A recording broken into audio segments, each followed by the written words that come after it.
Hello, everyone. Today I have a very special guest. You all have probably heard of Dr. Natalie Crawford.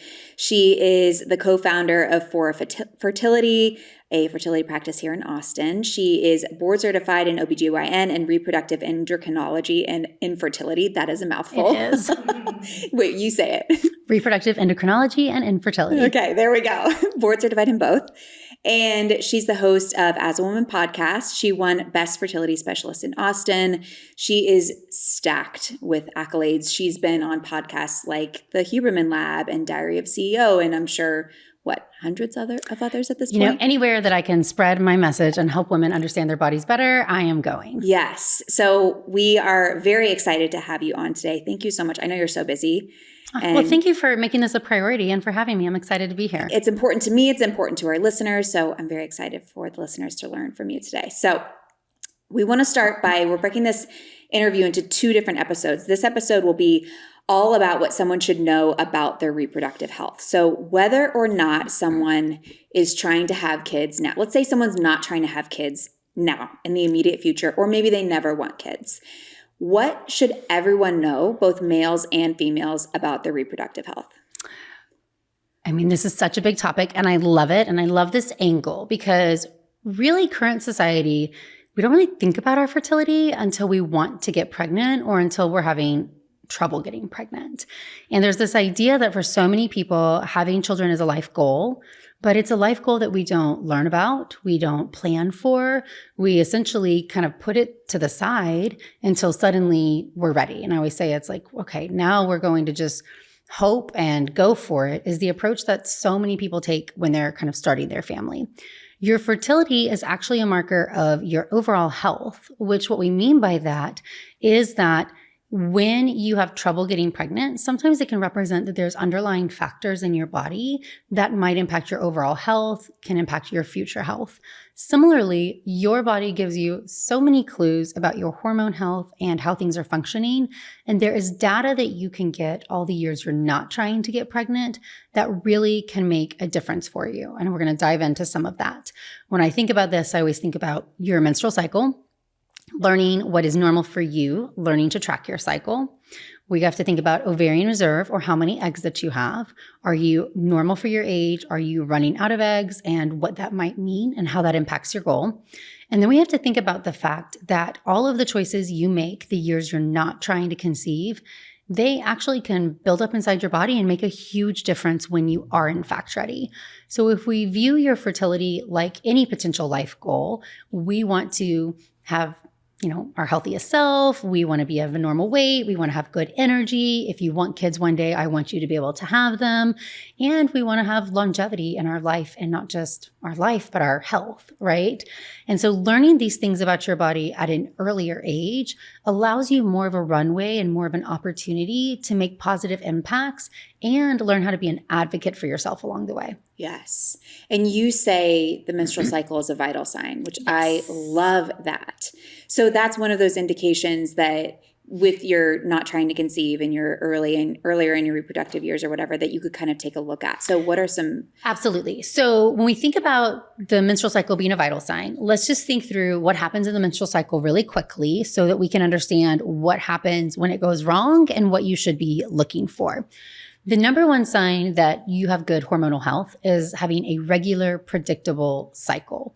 Meaning, if you are not on any type of contraception and you can look at a calendar and with 1 to 2 days of accuracy, you can pinpoint, here's when my period's going to come.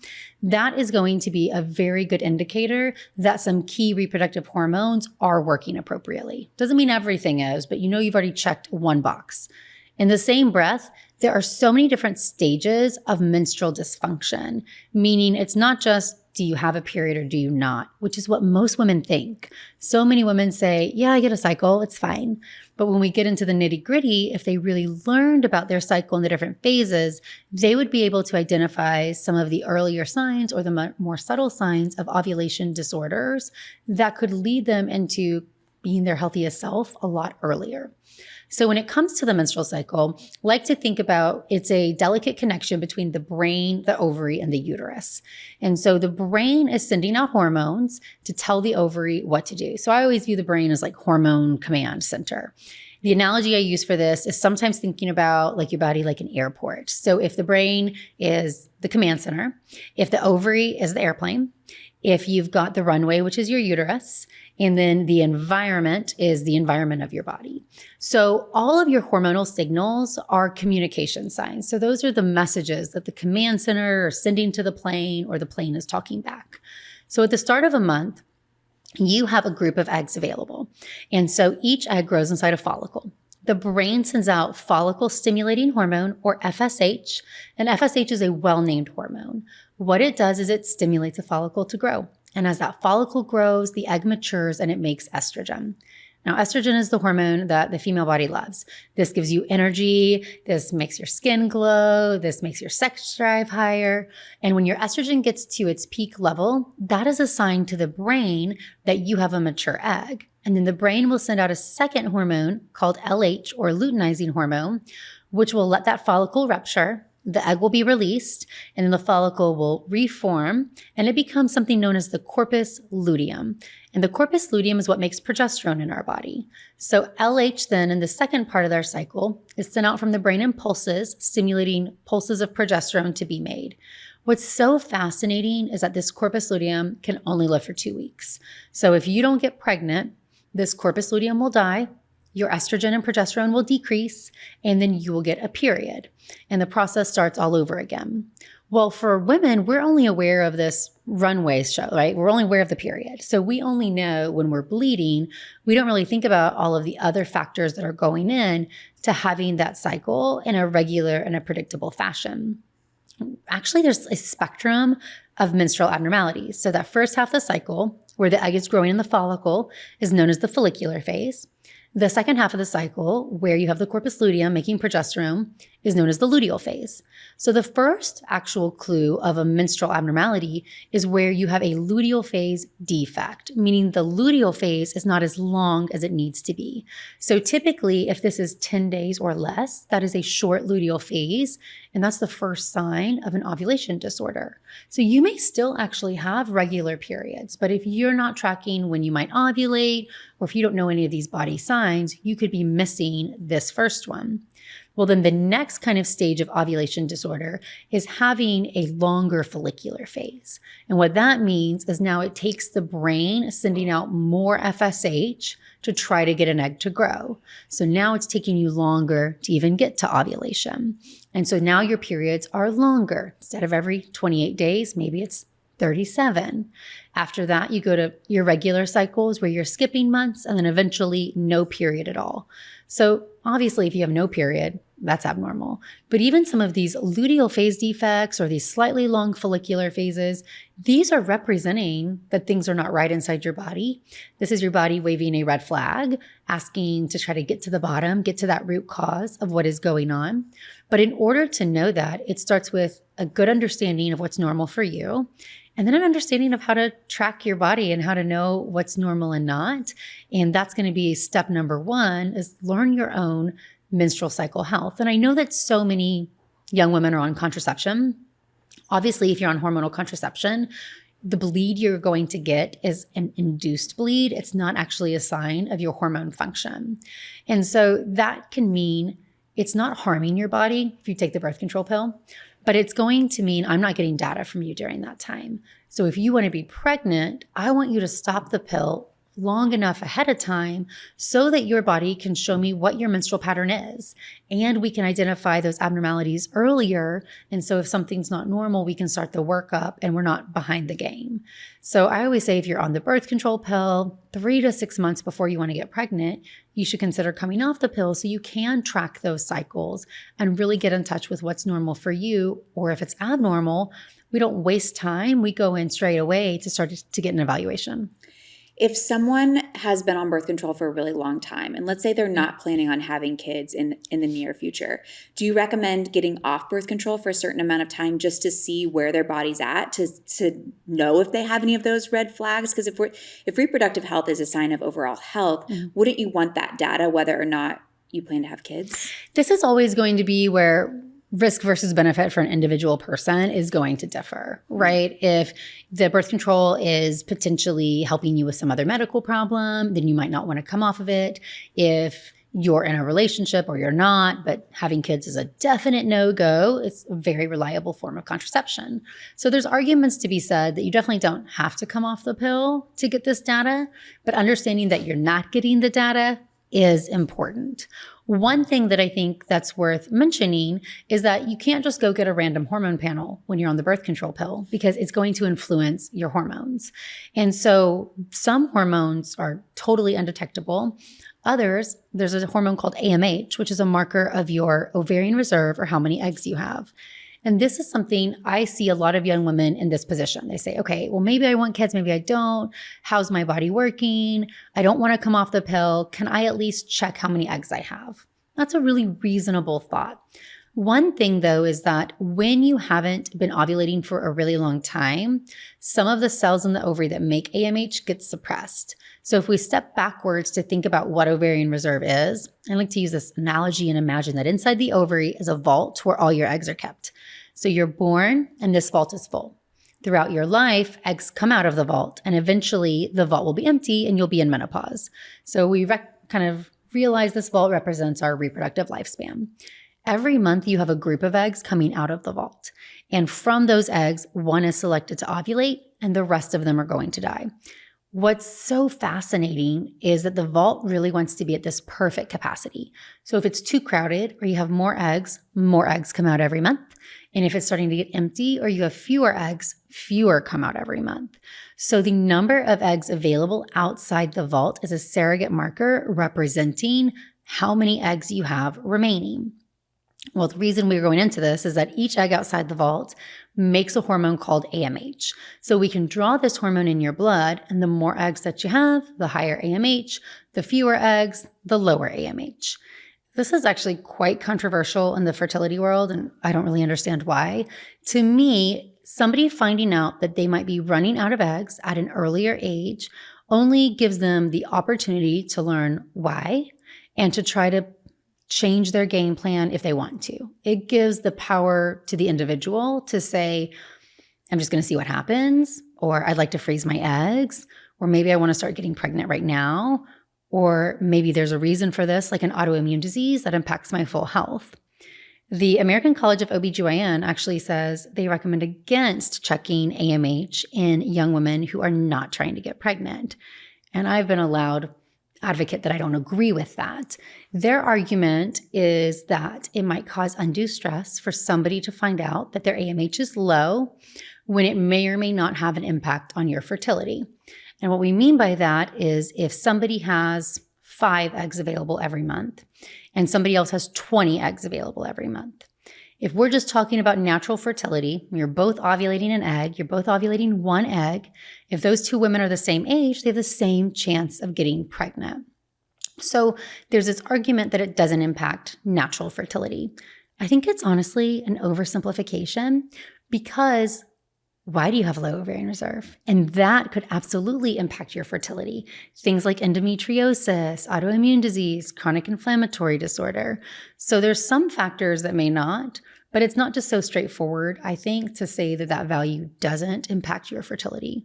What we know for sure is that a lower AMH represents fewer eggs outside the vault, means that you will have less eggs available if you're freezing your eggs or you're doing IVF. And that dramatically impacts your outcome with those procedures. And that is the most advanced technology I have. So if you might need that to get pregnant, the younger you are, the more eggs we can get, the better that is going to be. And so I think checking AMH can be highly valuable. Well, you might find somebody who is on the pill and maybe they're really happy on the pill and they don't really want to come off of it, but they want to understand what their egg count is. If you take the pill, specifically if you take it continuously, meaning you don't ever have a bleed, you're just carrying on with those active pills every day, which is number 1, totally fine. And 2, you don't have to have a bleed when you're on the pill. But it suppresses the ovaries to the point where it will suppress some of the cells that make AMH in some women. So prolonged periods of not ovulating, like contraception, breastfeeding, pregnancy, these can actually lower our AMH. So what I recommend is that you can still get it checked, but if you're on birth control and it's low, you will just have to understand that may or may not be a true value. And then you could make the decision, do I want to come off of this for a few months and get it rechecked? What are we going to do with this? For most people, that number will be just fine. And so then they don't have to come off a very effective contraceptive option. If you had history of abnormal cycles, and that's why somebody put you on the pill, I think it is more important that you come off the pill earlier in life before you get pregnant versus the month ahead of time, because there was probably something that caused your very painful, very irregular, very heavy periods. And unfortunately, a lot of doctors don't give patients credit that they can understand some of these complex processes in their body. It's easier to give them a treatment or a pill than maybe do an evaluation or investigation into why. And the pill may have been the right treatment, but it hurts women in the long run because they're not prepared for what comes next. They don't really know what's happening. Then they stop the pill and these other changes start happening and they really feel behind the game instead of saying, oh yeah, well, my irregular cycles, I'm expecting that might be a problem. I'm going to come off the pill these next 6 months and see what happens. And if my periods are abnormal, I'm going to go get that evaluated. For somebody though, who is happy on the pill and maybe doesn't plan to have kids, there's not a huge need to come off for a few months to see your cycle unless you are concerned about something else. Since there are hormones and values that we can check only when you're off the pill, that sometimes can be advantageous. But if you're feeling good and you're happy, I don't ever want somebody to feel like they need to do that just to check and make sure that their period is normal and regular, especially if they've been on the pill for a very long time. They might have a little bit of a delay coming back to ovulation, or they might have a little bit of a thinner lining. And why are we going to put you through procedures or invasive tests if that's not impacting your life or your health? It's just a side effect of the medication that you've been on at this moment. That was extremely thorough and very rambly. So sorry. No, not at all. I'm like, talk all day long. And this is stuff that everyone should know. Like, I wish I was educated on this 10 years ago. It's definitely the stuff we should learn in our 20s that nobody is teaching us. Yeah, definitely in your 20s. And again, even if you're not trying to have kids, but just understanding, okay, this is in your future, and understanding about your reproductive health is something that we're just not taught on this in this amount of detail. So that was awesome. How young should someone get their AMH tested? Like, when is too soon? I mean, the youngest patient I've ever had go into ovarian failure was 16 years old. So that's a hard question to answer because for the person listening on the other side, we don't know their exact situation. In general, if you're not in a place where you could do anything with this information, I do want you to think about it. Meaning, let's say you're 20 and you're in college and you're not going to get pregnant. You don't have any way, you're not going to freeze your eggs. You don't have a doctor close to you to help you with some evaluation or some workup. Then is this test going to be helpful at this time? Or is it something that you should do maybe when you're at a little bit different life stage where you have access to be able to follow through with it? On the other end, you can't make decisions on data you don't know. So what might you do if you find out a test is low? I think is really important. We all act like we would act a certain way in a situation. And every single day I see patients who find themselves in that situation and they make different choices once they're faced with it.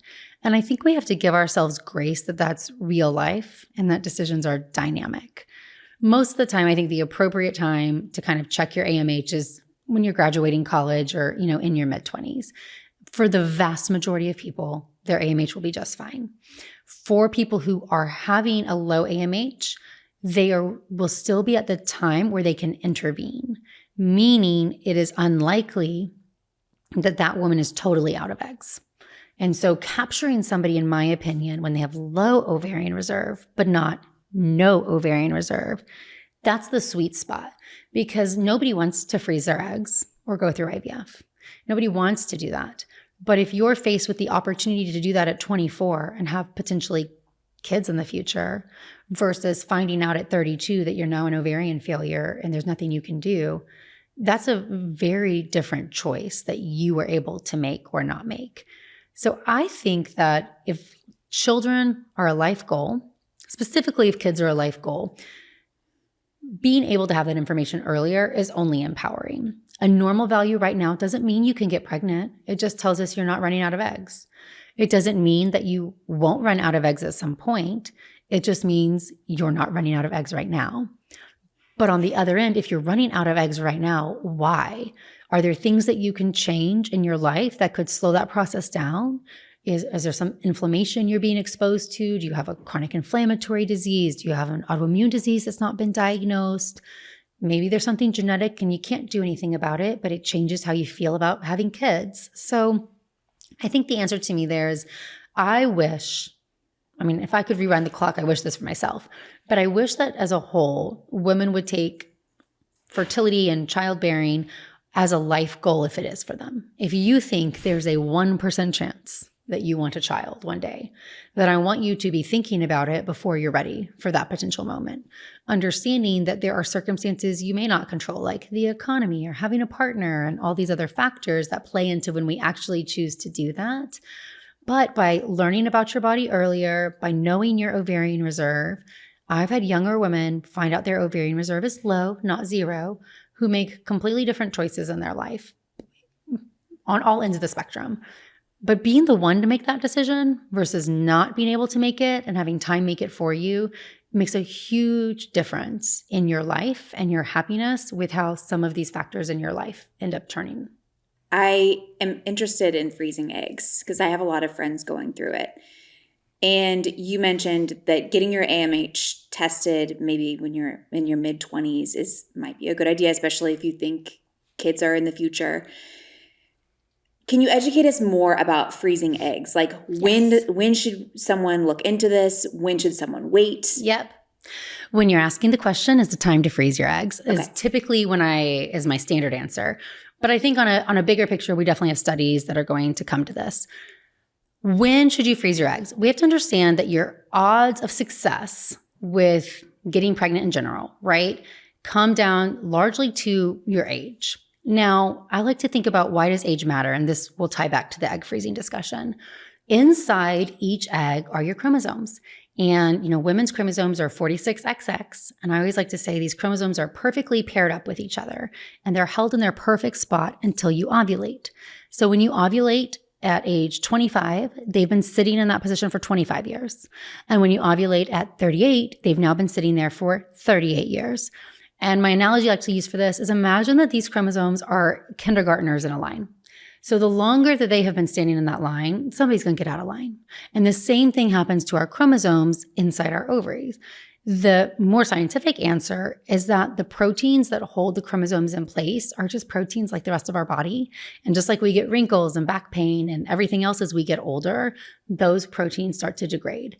And they will degrade at a higher rate when there's inflammation and other toxic things around than not.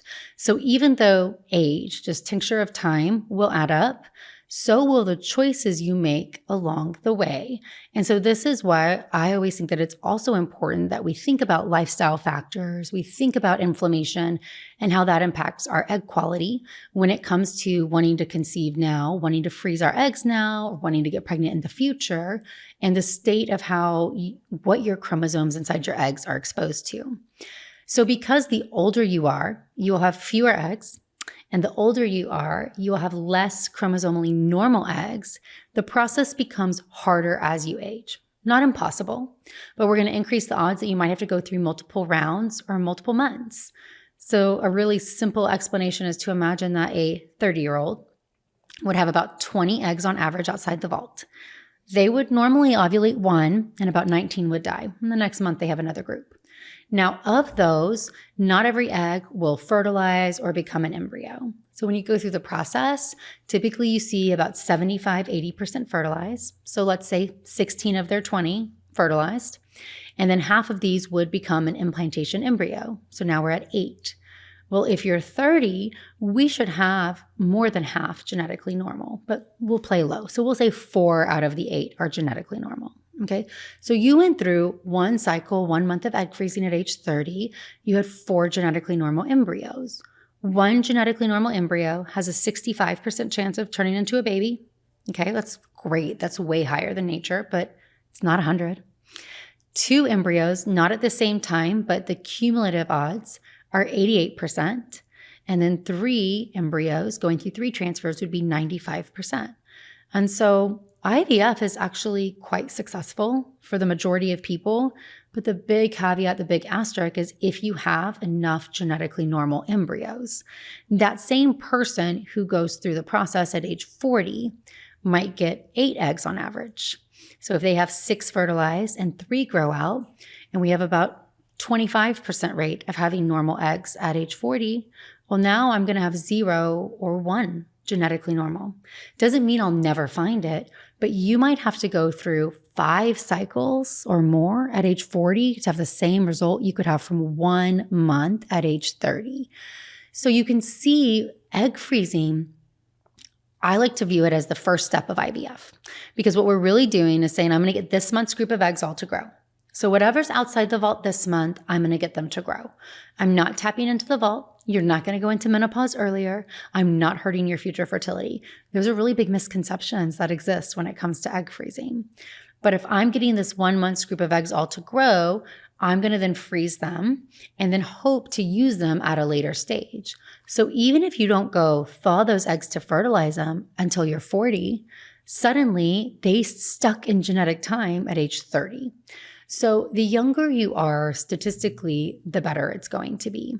When you look at studies and it comes to egg freezing, for the vast majority of people, by about age 31, 32, if you're not ready to get pregnant, but you want to have a child as a life goal, that is statistically a time when it makes financial sense typically to freeze your eggs, because you still are at a place where you should get a good number of eggs and their genetics are still going to be high quality. But if you're remote from wanting to get pregnant, you're making such a positive impact by freezing them.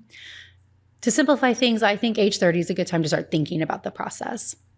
Doesn't mean you have to do it, but there's zero harm in getting your AMH checked, talking to a fertility doctor, learning what this process would be for you, understanding if things are already abnormal for you. Well, maybe you feel different. Maybe it's even more important. You were just kind of toying with the idea. In the same breath, plenty of older women freeze their eggs too. And I think it's really important to acknowledge a couple of things here. Even though the success rate might be harder, it's not impossible. I've had 40-year-old women freeze their eggs and get pregnant later. They have to have more of them. It's a different journey, but it's not impossible by any means. One thing that's important is that egg freezing is still really new in the technology world. Meaning it's only been about 10 years since egg freezing's been not experimental. So when people say, oh, it's so trendy, everybody's freezing their eggs, it's just more available. Because when something's only done in studies, there's only few centers who can do it. There's not as many embryologists who are trained or labs who are able to handle freezing eggs. If we think about an egg being a single cell, mostly filled with water and DNA, the idea that we can freeze it and then thaw it and keep the DNA intact is fascinating. And so this technology has really improved in the past decade. And so 10 years ago, if somebody sat in my office, they were older, it would be really hard sometimes to argue for egg freezing because so few of the eggs survived the process. But really that technology has advanced so that almost every egg survives the freeze-thaw process. And we have such a higher rate of success with it that I don't want you to feel like, oh, I'm too old to do this. I also do think that it's important to say that some women who froze their eggs at an older age 10 years ago had a terrible experience with it, right? Technology wasn't as good. It was all we had. And sometimes those stories can be really scary if you're thinking of going through the process. So searching the internet and finding patient stories should always be taken with a grain of salt. Seeing a fertility doctor, your fertility doctor should 100% be able to walk you through, based on your results, I would expect this many eggs, which if everything falls average would equal this many embryos. Essentially the formula we just walked through, but personalized for you. And that gives you the opportunity to make the decision. I always say that egg freezing is not an insurance policy. You've probably heard people say, egg freezing is an insurance policy on my fertility, so I want to do it. And an insurance policy pays off, right? Like if you wreck your car, you have car insurance, they're going to cover things. This is an investment. It's like playing the stock market. So the ROI is going to depend on the environment when we go to use the eggs, factors that we do not know, the sperm source, your environment, your body at the time. There's so many variables that we don't know yet. Is it smart to invest your money? Do people recommend that? Yes. Is it without risk? No, right? There's inherently some risk. We buffer that risk by having more eggs or by doing the process at a younger age. But I think it's really important not to view this as a guarantee. I can totally ignore my fertility and treat my body terribly now because I froze these eggs, it will be fine. Instead, we have to say, hey, I invested in myself. It's smart to invest in yourself, but you have to take it for what it is, meaning I'm not really going to know the return on that investment until I'm ready to go use those eggs. If someone, I'm kind of selfishly asking this question. So I have a 1-year-old and I'm 5 months pregnant with my second. And so I'm having these babies close together. Yes. And I'm kind of thinking maybe someday I would want 4 or 5 kids. Who knows? But like, I'm going to need a break, I think. Yeah. And the 2 under 2 is a lot. Yeah, it's a lot. I'm excited, but I think I'm going to want a break. And I'll be 33. And so I'm thinking to myself, should I go through the process of freezing my eggs, even though I already have 2 healthy children? Or do you work with women who have children already? And I guess, like, what would you advise for someone like me? Yes, this is a great question. So I think it's first important to acknowledge that secondary infertility exists, meaning women can get pregnant very easy with their first, their second baby, and then suddenly have a lot harder time with their third or their fourth. Multifactorial, we get older, our bodies are exposed to more. Having children's not an unstressful life event, but also just it's sperm changes as men age as well. Your uterus goes through a lot giving birth and in that healing process. And so sometimes I see that we kind of have this, I got pregnant so easy the first, second time, kind of these next babies are going to be a given. That's not always the case. I think it's important to acknowledge. Second, I see women a lot of the time who really do lean towards either egg freezing or embryo freezing when it comes to family planning, family balancing, family spacing. So if you say, I'm extremely busy, I'm an entrepreneur, I've got these 2 kids under 2, I always envisioned a big family, but I know I'm not going to be ready to put my toe back in that water. Now I'm going to be over age 35. Well, at that age, you have a higher risk of genetic abnormality, of miscarriage, longer time to pregnancy in general. And if we worked the math up to when that 4th baby may come, we can see those risks even kind of become higher. Freezing your eggs, freezing your embryos just gives you the opportunity to make a choice later. It really takes some pressure off. So for somebody who wants to have a bigger family, especially somebody who's balancing a lot of career balls, like I can only imagine you are, it really kind of takes that mental gymnastics over when should we do this and what about this and how long will it take? Because having embryos allows us to schedule an embryo transfer, and it's not a straight line, but we're getting a lot closer to that ultimate outcome that you want. In addition, to be able to do genetic testing. So sometimes we do this for maybe you have 2 boys and you'd love to have a little girl for your third. So sometimes there's reasons why we envision our family a certain way. Maybe it's because, we're in Texas and a lot of people get really nervous about having children at an older age with some of the restrictions that exist with reproductive rights in the state. Comes to the risk of genetic abnormalities in a pregnancy, what your abilities would be to make a choice with that pregnancy.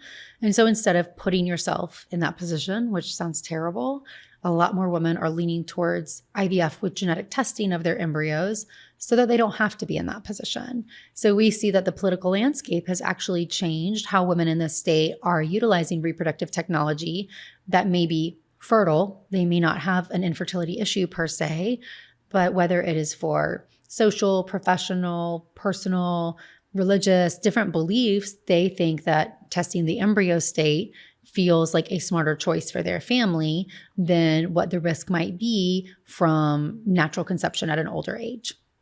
One thing you didn't ask, but I'm going to answer, is the difference in freezing your eggs or freezing embryos. So if you are married or you're partnered, freezing embryos gives you more data. If we look at our other example, the difference in having 20 eggs and having 4 usable embryos is really quite different. Not everybody falls perfectly average. By definition, people are above average and below average. And so what that means for us is that if I know how many normal embryos you have, I have more information to know that we're just going to have to do an embryo transfer when it comes to getting you pregnant. If we just freeze eggs, well, what if we go and make embryos in 5 years and we fell really low and we didn't have very good embryos or not very many? It's going to be a lot harder to go and find normal embryos at that stage. That's why we were doing the process younger. There's a balance, right? Because obviously your embryos are tied with the genetics of a partner, and life is extremely dynamic, meaning divorce happens, people die. There's a lot that can happen in our life. And, men have much longer reproductive longevity than women do.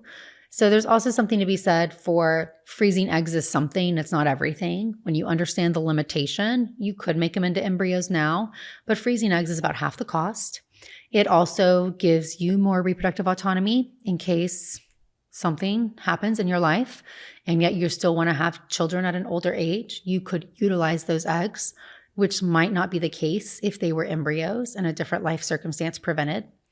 I've also seen a lot of women who are freezing their eggs, and even if they never use them, the idea that, one of their children might need them one day, and keeping their eggs frozen. They last that long? Yes. The longest an egg has been frozen and turned into a child's been over a decade. The longest an embryo has been frozen and turned into a child has been 29 years. So it appears that with modern technology, these things can be frozen for quite a while. And so, there's just different ways you can look at the world. I've not had anybody freeze eggs or embryos and say they regret it. I have a patient who had breast cancer who froze her eggs before she went through treatment, ended up with a really tough course and had to get her ovaries removed too. We ended up going and using these eggs later in life when she found a life partner. And we had very low rate of embryos being made. And of course, at this time, we can't go and get more. It was really hard to deliver that news, right? It's just devastating. Her ovaries are gone. There's no more eggs. This was her chance. And she said, even if this doesn't end up with the outcome I wanted, the peace it gave me all through those cancer treatments, like the mindset that this wasn't gone from me, and even the opportunity now is something that would have been taken from me.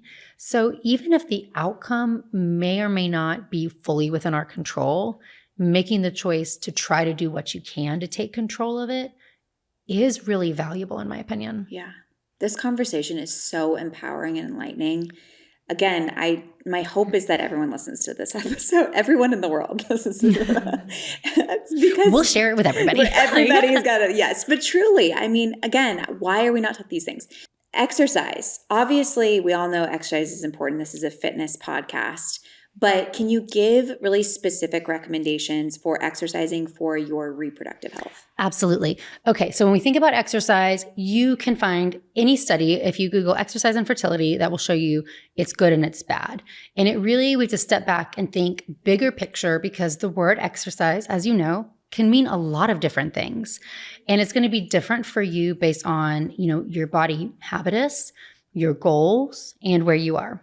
Overall, any exercise is better than no exercise. Studies that look at rate of getting pregnant, people who had movement and had exercise of any type got pregnant at higher rates than people who had zero movement. And that could be multifactorial, right? We know that exercise gives you endorphins, it decreases your stress level. We know that exercise is good for your hormonal health. More so than that, if we kind of dive deeper, building muscle is extremely important for fighting insulin resistance and for really how your hormones function. Love to hear that. Yes. When you think about inflammation, one of the things we see so prevalent in today's society is something called insulin resistance. And this is when your body is not able to utilize sugar in the way that it should. Essentially, your cells get resistant to the hormone insulin, which helps them use sugar. And this really creates this cycle that makes your blood very high sugar and your cells starving for such. It reverses your metabolic parameters and causes this huge chronic inflammation that has many downstream kind of side effects: increased testosterone production, decreased brain hormone secretion. And so having muscle mass specifically can be helpful in combating some of these hormone changes. And, I'm older than you, but I definitely grew up in the exercise type of world where exercise meant cardio activity, right? Sweaty calories. Yes, I'm going to burn calories. I'm exercising to lose weight. It was all about, cardiac health more than your full body health. And I think for a lot of women, we really have to have a mindset shift to what exercise is doing for us. And really, building strength, building muscle is really going to be the number one goal of it, where some of, cardiac health, your heart is still important. Flexibility is still important. But when you really kind of think about for your hormone system, there's a balance. So 58% of female runners will have irregular menstrual cycles or have a short luteal phase, meaning that level of constant stress can come from over-exercising. We see high-intensity interval workouts often associated with decrease in pregnancy rates. The one exception is that it is an effective way for weight loss. So if you're overweight, that might be when you incorporate that training because it can help you lose weight. And then once you've lost the weight, you need to kind of shift into building more muscle mass and more of that moderate physical activity. And then when you kind of go through IVF, I think sometimes, or freezing your eggs, people want to sit around and just Netflix and chill. And I think a lot of fertility doctors are guilty for like this idea too. Like you can't exercise because you're going through fertility treatment or you're trying to get pregnant. And no data supports that. So all data looks at movement over sedentary activity being associated with higher IVF success. More eggs retrieved, more embryos made, higher pregnancy rates. This doesn't mean you are training for the marathon, right? But it means that we've got to view movement as a more holistic part of our health and something that is really important for your body interpreting kind of that normal stress level and how your body is balancing inflammation. When you do go through fertility treatments, the thing we're worried about is something called ovarian torsion. And so my analogy here, if anybody's listening and maybe they do want to freeze their eggs, is that when my patients go through fertility treatments, I'll say, let's imagine your ovary is now a water balloon in your pelvis. Because as all those follicles grow, they're filled with fluid and it really has a high tendency to move around more than a normal ovary. So anything that would keep that water balloon, rooted nice in the pelvis is perfect. So you can walk, you can still do a ton of weight training. You can still do squats. Can you jump rope? No. Can you run? No. Anything that would move the water balloon outside your pelvis. Yoga. Exactly. Inversions with yoga, those things are going to be off the table now. But you can, if you think about it that way, you can then be a really good gauge of what you can and what you can't do. Ovarian torsion is when that water balloon comes out of the pelvis and it twists on itself. And actually your ovary is then twisting on its own blood supply and it can die and it can be a surgical emergency. So it's a very big deal. But I think that too many doctors over time have just said, well, just do nothing. You're going through fertility treatments. When my patients will tell me all the time, but exercise is, I feel better when I do it. It helps me relieve my stress. It feels like something I can control. The IVF process is so out of control anyway. I don't know why we are putting women through restricting something that is helpful. All right. So the last thing you said, very specific recommendations. This is what I would tell somebody. So I like to say, if you're going to exercise, here is my 7-day plan. Monday, weight training, arms, upper body. Tuesday, have a low impact cardiac activity. Think go for a walk, do a hike, something that's not too strenuous. Wednesday, lower body, strength training. Thursday, yoga, something that is going to be maybe a little bit more like vinyasa yoga, a little bit more of a workout. Friday, something full body. This can be weights. This can be Pilates. There's a lot of different things that can work just your full body. Saturday, give yourself your like a little more intense cardio activity. So maybe you're hiking or jogging, something that's going to get be like HIIT, like a short HIIT session? If you're a HIIT person that really loves it, this would be when you would do your short HIIT. Short being the key. And then Sunday is going to be more of a relaxing, whether it's a relaxing yoga or stretching or something else. And the reason why I say 7 days is because I think too often we're all or nothing. Like I've got this workout plan and it's 5 days and now I have missed Thursday. So the whole plan is screwed and now I'm going to do nothing. And I think if we say this is what you do every day, and if you miss Wednesday because you're recording podcasts, that's okay, right? You're just going to pick back up on whatever Thursday is. And right. So just give yourself the freedom to know that you don't have to be perfect to make a difference. Every single little change that you're making is progress. And that matters when it comes to your body and your hormonal health. I always say B plus and out the door is so much better than A plus that was never done. It's like the MVP, right? The minimal viable product. Yes. It's better than nothing. It's better than nothing. This has been so extremely helpful. And if you had any like parting words of wisdom or anything that we didn't cover in this episode as it relates to someone who really cares about their reproductive health and their overall health, anything we missed? I think it's just important to say that you do have more control than you are told, right? Than society tells you, than maybe even your doctors tell you. But you are the one who's responsible for learning about your body. And so really take that as an opportunity to learn what it means to track your cycles, get to know your cycle, consider if you want your ovarian reserve tested, and then look into learning about these lifestyle factors and how you can decrease inflammation. We know that not just for your fertility or your hormones, but for your whole health, you're going to feel better. That's going to make such a huge difference in your life.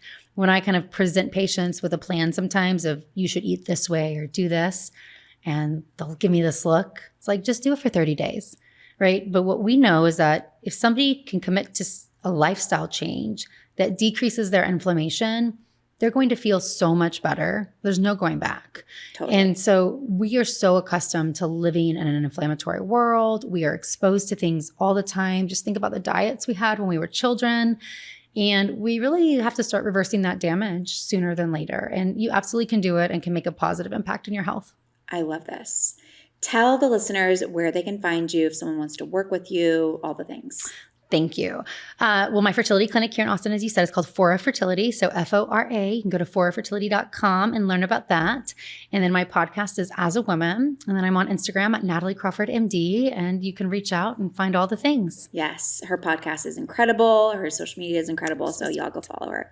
Thank you so much. I know Loved you're it. extremely busy. So thank you so much for coming. Oh, it's been so fun. Awesome. Well, thank you, listeners. We will see you next week. Same time, same place. Bye for now.